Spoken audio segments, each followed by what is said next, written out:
na tulielezea adabu za kukidhi haja. Adabu ya kwanza tulisema ni nini? Kujistiri. Na kinachokusudiwa Uislamu unapokidhi haja, takiwa uwe mbali na macho ya watu wasisikie sauti au harufu, au kawa watu wanakuona ile sehemu ulipo, hata kama uko mbali, lakini jitahidi uwe sehemu ya kificho. Adabu ya pili, isti'adha, kujikinga kwa Allah tabaraka wa taala kutokana na shayatin wanaoishi huko chooni au mabafuni huko, wa kike na wa kiume. Ya tatu, kuingia mguu wa kushoto na kutoka na wa kuume. Ya nne,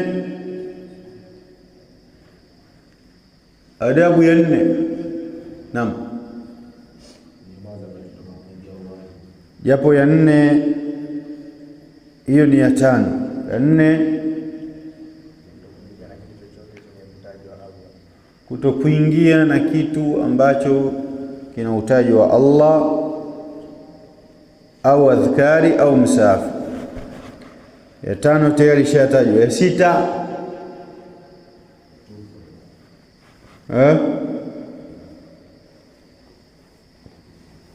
adabu ya sita, na Abu Faris, kukidhi haja njiani. Uharamu wa kukidhi haja katika njia au katika kivuli cha mti au mti wa matunda. Uislamu unakataza kudhuru watu katika sura yoyote na shakli yoyote. Mashaallah. Saba,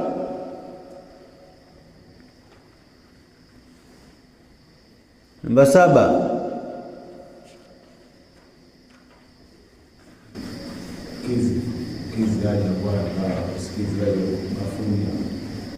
naam, mtu hatakiwe kidhi haja katika bafu ambalo watu wanaogea, yeye akaenda akakidhi haja, sawa? Au katika mto au mifereji ambayo watu wananufaika. Namba 8 tunaendelea leo insha Allah, adamul bawli fi ayi ma'in rakidin, mtu asijisaidie katika maji yaliyotuama. Wa huwa alladhi la yajri, maji ambayo hayatembei. Lianna hadha yusabbibu almaradha linnas, kwa sababu hili linasababisha madhara kwa watu. Kwa hiyo ni haramu kwa kila mtu ajue, kila Muislamu khasatan, kwamba kukidhi haja katika madimbwi au maji yasiyotembea haifai kisheria, sababu hili linasababisha maradhi. Namba 9, alla yatabawwala almuslim wa huwa qa'imun illa fi adyaqi alhududi wa yakuna dhalika ala makanin rikhwin layyin likay la yauda ilayka radhadhu albawli. Nasema wafaqahu Allahu almuallifu, alla yatabawwala almuslim, muislamu hatakiwi kukidhi haja ndogo, kuikidhi haja ndogo wa huwa qa'imun, akiwa amesimama. Ili ndio gogoro hili, kwamba mtu mwingine akwambia anayechutama ni mwanamke bwana, wanaume sisi hivi tulivyosimama. Yaani wanachukulia kwamba hicho ni kipimo, sisi uwezo wetu hivyo. La, haitakiwi. Illa fi adhyaqil hudud, isipokuwa katika sehemu ambayo labda imebana, katika sehemu ambayo labda imebana, kwa maana labda huku kuna uwazi na pana kiuwazi kidogo, ikawa inamruhusu, basi mtu anaweza akafanya hivyo. Lakini wayakunu dhalika ala makani rikhwi, hiyo watakiwa ile sehemu ambayo inapita ile haja wakati akiitoa haja ndogo, ile sehemu iwe laini, isiwe ngumu. Likay la yauda ilayka radhadhu albawl, ili vile virasharasha na matone yale yasigonge pale sehemu alafu yakarudi. Elewana? Kwa hiyo itajuzu pale mtu kwa dharura, lakini sehemu ambayo atakuwa anakidhi haja huku amesimama ni sehemu ambayo nyembamba, ina mwanya pale katikati, na isiwe kwamba ile sehemu inagonga alafu zikarudi rasharasha kwake, haitojuzu. Nasema namba 10, at-tatahhur min athari najasat, kujitaharisha kunako athari za najisi, bilyadi al-yusra, kwa mkono wa kushoto, la liyumna, si wa kulia, illa lidharura, isipokuwa kwa dharura. Kujitaharisha, kutawadha, yani Kiswahili lakini kutawadha, kujitawadhisha ni kwa mkono wa kushoto na sio wa kulia. Wa kulia utatumia kwa dharura sana.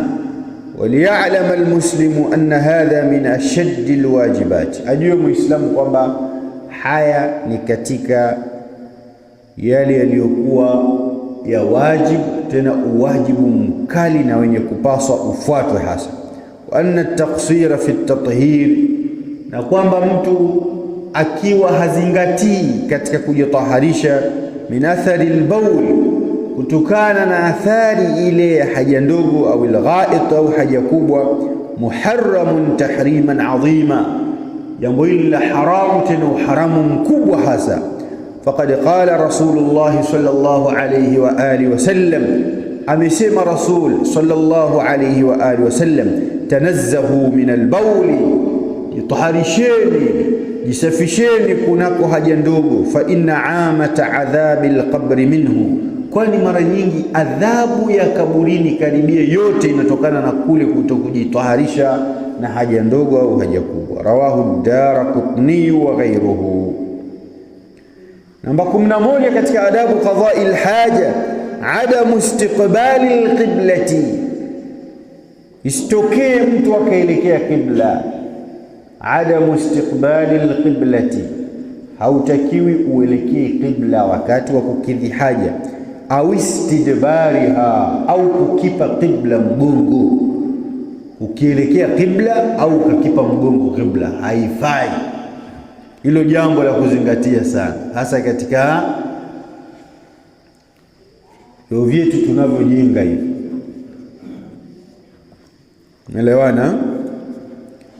Athnaa qada'i al-haja, wakati wa kukidhi haja hautakiwi ufanye hivi. Ukielekea qibla hautakiwi ukipe mgongo qibla, liqauli Rasulillah sallallahu alayhi wa alihi wasallam, wa qawli ya Mtume sallallahu alayhi wa alihi wasallam aliposema, idha ataytumul ghaita, kienda haja kubwa, ay makana qada'i al-haja, kienda sehemu ya kukidhi haja, fala tastaqbilu al-qiblata, msileke qibla, wala tastadbiruha, na wala msikipe mgongo qibla, walakin sharriqu au gharibu, lakini mashariki au magharibi. Rawahu al-Bukhari wa Muslim, hadithi ameipokea Imam Bukhari na Muslim. Namba 12, ay yaqula idha kharaja, aseme pale akitoka uwani, chooni, aseme ghufranaka, samaha kwako tunauomba e Mola wetu. Rawahu Abu Daud wa Tirmidhi wa Ibn Majah. Mwisho kwa leo katika adab ni ya 13, ambayo ni ghaslul yadaini inda al-khuruji min al-khala'i, kuosha mikono miwili wakati wa kutoka uwani, kutoka chooni. Wadhalika bighasliha bilma'i was-sabuni, hili takiwa uoshe kwa maji na sabuni, au ghairi dhalika min almunadhifati, au visivyokuwa hivyo katika vitu ambavyo ni visafi katika vitu ambavyo ni nadhifu. Kwa hiyo swala la zile sabuni za kuosha mikono baada ya mtu kutoka uani, kutoka chooni, ni swala linahitajika sana. Zile sabuni za kutakatisha mikono vizuri, hasa sio zitumike sehemu za watu wengine zikionyesha kwamba wao wako na umuhimu sana na swala la usafi. Sisi Waislamu ni aula zaidi, ni mafundisho kwamba ukitoka uani usafishe vizuri mikono yako, uisafishe vizuri kabisa. Kwa hili ni jambo ambalo latakikana sasa tudumu nalo na tulihuishe, kuweka sabuni zile kwamba watu wakitoka uani, wakitoka chooni, basi waweze kujisafisha vizuri. Na hii inaonyesha wazi kwamba dini yetu ya Uislamu inatufundisha usafi kwa ujumla wake. Dini yetu ya Kiislamu inafundisha kwamba watu wawe nadhifu na wajiepushe na uchafu. Naam, katika kipengele cha adabu qada'il haja kimeishia hapa. Amekuja kutaja khamisan alwudhu. Udhu yusamma alwudhu bitaharati sughra. Udhu unaitwa tahara ndogo, au taharati min alhadathi alasghar, au kujitaharisha na hadathi ndogo. Wala tasihhu salatu wala tuqbalu illa bilwudhu. Haitosihi swala wala kukubaliwa swala bila ya udhu. Haitosihi swala wala kukubaliwa isipokuwa kwa udhu. Fadhailu, katika fadhila za udhu, fadhailu alwudhu kathiratun jiddan.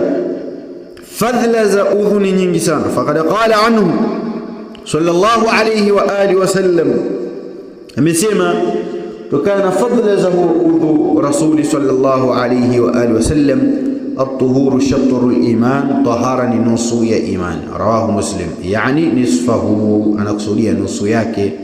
Lianna al-imana yutahhiru al-batina, sababu iman inatahirisha ndani. Walwudhu'a yutahhiru adh-dhahira, na udhu unatahirisha nje. Waqila almuradu, na ikasemwa kwamba kinachokusudiwa hapo at-targhibu fi ikmali alwudhu'i, ni mapendekezo ya mtu kukamilisha udhu, wa ta'dhimi thawabihi, na kule kuadhimisha kwamba ule ukubwa wa thawabu zake, hatta kaannahu balagha ila nisfi thawabi al-imani billahi azza wa jalla, mpaka imefikia kana kwamba, yani imefikia nusu ya thawabu za kumwamini Allah azza wa jalla. Wa min fadhailihi, na katika fadhila za udhu, annahu yamhu sighara dhunubi, udhu unafuta madhambi madogo madogo. Lakini katika fadhila zake, annahu halul liuqadi shaitan, udhu unayafungua mafundo ya shaitani, na yatoa kabisa mafundo ya shaitani. Qala Rasulullah sallallahu alayhi wa alihi wasallam, anasema Rasuli sallallahu alayhi wa alihi wasallam, yaqidu ash-shaytanu ala qafiyati ra'si ahadikum idha nama thalatha uqadin yadribu kulla uqdatin. Shaitani hufunga katika qafia, katika chogo au sehemu hii ya nyuma ya kichwa cha mmoja wenu akilala, mafundo matatu. Kila fundo akilipiga pale, akizungusha lile fundo, anasema alayka laylun tawilun farqud, usiku mrefu wewe lala, juu yako wewe uwe na usiku mrefu sana, lala.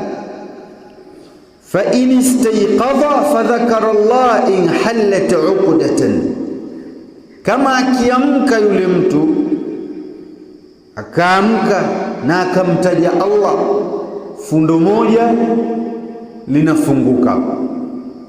Fa in tawadha in hallat uqdatan, akitawadha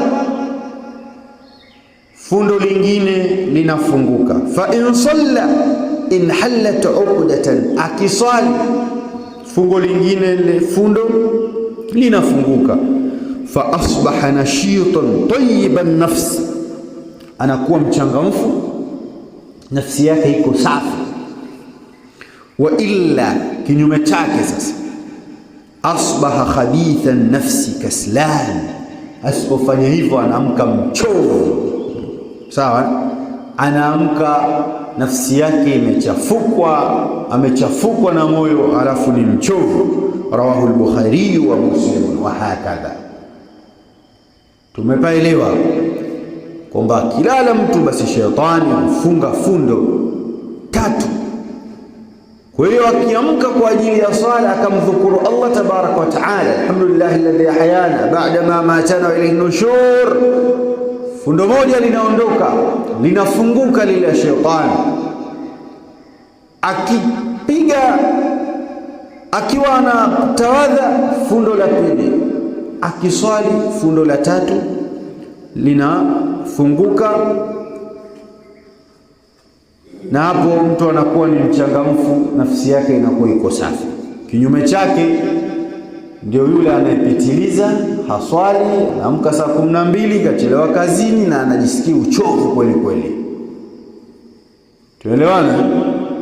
Sasa kuna wengine wanatembea na hao mafundo.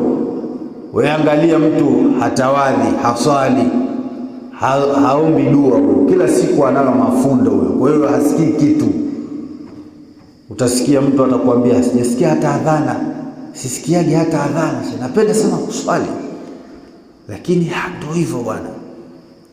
Bado tukasema katika neema kubwa ni Allah kuwepesisha wewe kuiswali swala subh, na vitu vingi. Kuna mpaka maimamu wamepewa mitihani hawaswali swala ya subhi.